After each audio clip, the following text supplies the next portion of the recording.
அடுத்தது சகோதரர்களே, குர்பானி கொடுக்கக்கூடியவர்கள் கடைப்பிடிக்க வேண்டிய சில ஒழுங்குகளை நபிகள் நாயகம் ஸல்லல்லாஹு அலைஹி வஸல்லம் அவர்கள் சொல்லித் தருகிறார்கள். முஸ்லீமில் 3655, நசாயிங்கிற கிரந்தத்தில் 4285வது ஹதீஸாக வரக்கூடிய செய்தி உம்மு சலமா ரலியல்லாஹு அன்ஹா அவங்க அறிவிக்கிறாங்க.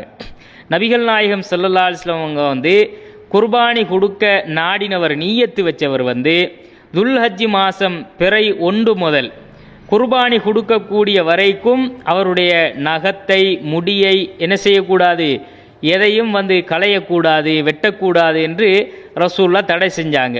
ரசூல் ஸல்லல்லாஹு அலைஹி வஸல்லம் அவர்கள் சொல்கிறார்கள், நீங்கள் குர்பானி கொடுக்கிறவங்களாக இருந்தால், நீயத்து வைத்து விட்டீர்கள் என்றால், துல்ஹஜ் பிறையை கண்டுட்டா குர்பானி கொடுக்குற வரைக்கும் அவர் என்ன செய்யக்கூடாது, தன்னுடைய முடியையும் நகத்தையும் வெட்டக்கூடாதுன்னு ரசூல்லா தடுக்கிறாங்க.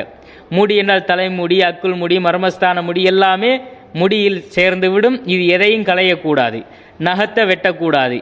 ஆனால் ஒரு ஆளுக்கு முதல் 10 நாளைக்கு இடையில தான் என்ன செய்கிறாரு, அவருக்கு ஒரு ஆடோ மாடோ கிடைக்குது, கொடுக்கறதுக்கு சந்தர்ப்பம் கிடைக்குதுண்டா, அப்போ அவருக்கு எப்போ அந்த 10 நாளைக்கு உள்ள அந்த ஆடு மாடு கிடைக்குதோ அந்த நேரத்தில் இருந்து அவர் என்ன செஞ்சு கொள்ளலாம், இதை நடைமுறைப்படுத்தி கொள்ளலாம். அப்போ அந்த கிடைக்கிற, இப்போ முதல் நாள் கிடைக்கல, 2வது நாள் கிடைக்கல, 3வது நாள் கிடைக்குதுண்டா 3வது நாளில் இருந்து அவர் தன்னுடைய முடியை வெட்டுவதை தவிர்த்து கொள்ள வேண்டும், நகத்தை களைவதை வெட்டுவதை தவிர்த்து கொள்ள வேண்டும் என்பதை கவனத்தில் கொள்ள வேண்டும். அப்போ கிடைத்ததிலிருந்து கொடுக்குற வரைக்கும் இதை பேணி கொள்ள வேண்டும். குடும்பத்தில் என்ன செய்கிறாருன்னா, ஒருத்தர் கொடுக்க விரும்புகிறாருண்டா அந்த குடும்பத்தில் இருக்கிற அவர் மட்டும்தான் அதை செய்யாமல் என்ன செஞ்சு கொள்ளணும், தவிர்த்து கொள்ளணும். அது ஏனையவங்களுக்கு அது சட்டமாக ஆகாது. சட்டமாக ஆகும் என்றால் ரசூலுல்லாஹ் என்ன செஞ்சிருப்பாங்க, அந்த குடும்பத்தில் உள்ள மொத்த பேரும் என்ன செய்யுங்க, இதை நடைமுறைப்படுத்துங்கன்னு ரசூலுல்லாஹ் கட்டளையிட்டு இருப்பாங்க. அதனால் அது என்ன இல்லை, அந்த குடும்பத்தார்களுக்கு கடமையாக்கப்பட்ட தடுக்கப்பட்ட ஒன்று கிடையாது.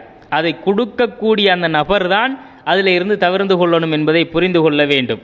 அப்போ அடுத்தது சகோதரர்களே, இன்கேஸ் ஒரு ஆக்சிடென்ட் ஆகிட்டுது, கையிலையோ காலிலையோ ஒரு நகம் கலண்டு தொங்கிக் கொண்டிருக்குது, நகத்தை வெட்டக்கூடாதுன்னு அல்லாஹுடைய ரசூல் தடுத்துட்டாங்கன்னா, இப்போ இந்த நேரத்தில் நகத்தை வெட்டாமல் இருக்கலுமா, அதுக்கு மருந்து போடணும்.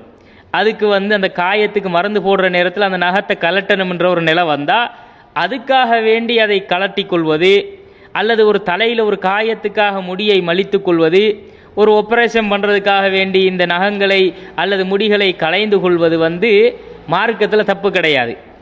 அதை செஞ்சு கொண்டா அவர் அந்த குர்பானி கொடுக்க முடியாதவராக மாற மாட்டார்.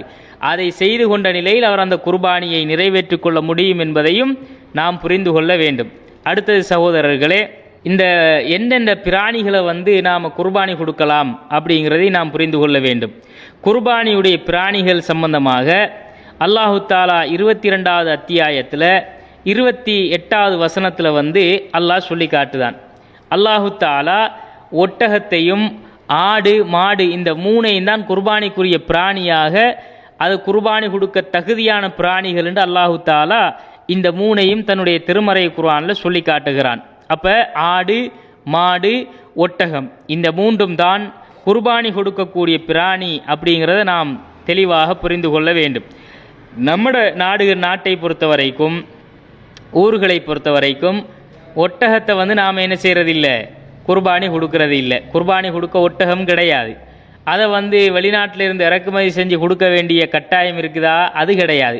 இருக்கிற பிராணியை கொடுத்துட்டு போக வேண்டியதான். ஆடு இருந்தால் ஆட்டை கொடுக்கணும், மாடு இருந்தால் மாட்டை கொடுக்கணும். அப்போ கண்ணியத்திற்குரிய சகோதரர்களே, இந்த மாதிரியான இந்த ஆடு மாடு ஒட்டகங்கள் இந்த இதில் 8 ஜோடிகள் இருக்கிறது அப்படின்னு அல்லாஹ் தஆலா சொல்கிறான்.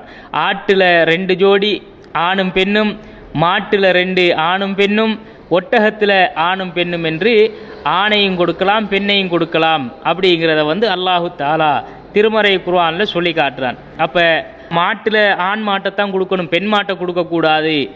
ஆட்டில் ஆண் ஆட்டைத்தான் கொடுக்கணும், கிடாயத்தான் கொடுக்கணும், பெண் ஆட்டை கொடுக்கக்கூடாது என்று எந்த ஒரு தடையும் வந்தது கிடையாது. குர்ஆனில் 6வது அத்தியாயம் 143வது வசனத்தில் அல்லாஹு தஆலா இந்த ஜோடாக ஆடு மாடு ஒட்டகம் இருக்குது, அதை நீங்கள் குர்பானி கொடுத்து கொள்ளலாம், இது உங்களுக்கு அனுமதிக்கப்பட்டதுதான் என்று அல்லாஹு தஆலா சொல்லி காட்டுகிறான் என்பதை நாம் புரிந்து கொள்ள வேண்டும்.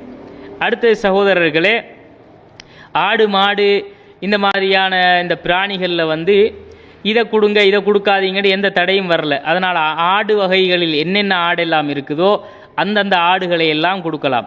மாடு வகைகளில் என்னென்ன மாடெல்லாம் இருக்குதோ அந்த மாடுகளை எல்லாம் குர்பானி கொடுக்கலாம். எரும மாட்டை கொடுக்கலாமா, கொடுக்க முடியாதா, கிடா அதில் செம்மறியாட்டை கொடுக்கலுமா, வெள்ளாட்டை கொடுக்கலாதா என்ற பிரச்சனை எதுவுமே கிடையாது. எல்லாத்தையும் கொடுக்கலாம். ஏன்னா பொதுவாக மாடு என்றும் ஆடு என்றும் வந்ததுனால அதனுடைய எல்லா வகைகளையும் குர்பானி கொடுக்க முடியும் என்பதை நாம் புரிந்து கொள்ள வேண்டும். சில ஊர்களில் என்ன பண்ணுவாங்கண்டா, இந்த ரசூல்லா குர்பானி கொடுத்த நன்மையில் கோழி முட்டையெல்லாம் சேர்த்ததுனால கோழி முட்டையெல்லாம் வந்து குர்பானி கொடுக்கலாம் என்று அப்படியும் செஞ்சுக்கிட்டு இருக்கிறாங்க. இது அறியாமை. இது வந்து ஒரு சடங்கை போல செய்து கொண்டு வந்தாலும் இதுக்கும் மார்க்கத்துக்கும் சம்பந்தம் கிடையாது. ரசூலுல்லா தெளிவாக 3ஐத்தான் கொடுத்தாங்க.